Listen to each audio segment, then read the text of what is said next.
Cotton ഹക്കോബയിൽ നല്ലൊരു of white ഷെയ്ഡിൽ വരുന്ന സൽവാസിൻ്റെ കളക്ഷനാണ് നമ്മൾ ഈ വീഡിയോയിൽ കാണുന്നത്. ഇതിൻ്റെ ഒരു ഭംഗി എന്ന് പറഞ്ഞാൽ ഇതിൻ്റെ എംബ്രോയ്ഡറി ആണ്. നമുക്ക് മിഷൻ എംബ്രോയ്ഡറി ചെയ്തിട്ടാണ് ഹൈലൈറ്റ് ചെയ്തേക്കുന്നത്.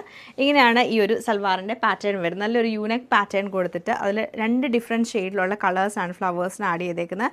യെല്ലോയും നല്ലൊരു ബ്ലൂവും പിന്നെ ഗ്രീൻ ടോണും ചെറിയ ചെറിയ സ്വീക്വൻസ് വർക്കും വരുന്നുണ്ട്. ഫ്രണ്ട് പോർഷൻ ഫുള്ളായിട്ട് നമുക്ക് ഹക്കോബ പാറ്റേൺ വരും. ബാക്ക് സൈഡ് പ്ലെയിൻ ആയിരിക്കും.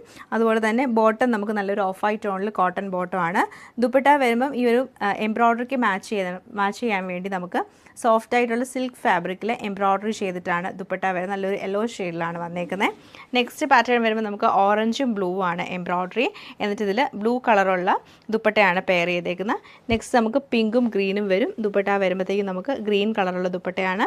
അതുപോലെ ഇതിൻ്റെ ഒരു റേറ്റ് വന്നിരിക്കുന്നത് അഫോർഡബിൾ റേറ്റിലാണ് വന്നിരിക്കുന്നത്. 1195 റേഞ്ചിലാണ് ഈ ഒരു സൽവാർ സെറ്റ് വന്നിരിക്കുന്നത്. അപ്പോൾ നെക്സ്റ്റ് കളേഴ്സ് നമുക്ക് ഓരോന്നായിട്ട് കണ്ടുപോകും. ഇത് നമുക്ക് വരുമ്പം of white and blue colour combination നല്ല ബ്യൂട്ടിഫുൾ ആയിട്ടുള്ള എംബ്രോയ്ഡറി ചെയ്താണ് വന്നിരിക്കുന്നത്. സിൽക്കിലാണ് നമുക്ക് ഇതിൻ്റെ എല്ലാം ബോട്ടം വരുന്നത്. നേരത്തെ ഞാൻ കോട്ടൺ ആണ് പറഞ്ഞത്. ഇത് നമുക്ക് സാറ്റൻ സിൽക്കിൽ വന്നിട്ട് ടോപ്പ് സെയിം പാറ്റേൺ തന്നെ ഗ്രീൻ ആൻഡ് പിങ്ക് കളർ കോമ്പിനേഷനാണ് എംബ്രോയ്ഡറി വരുന്നത്.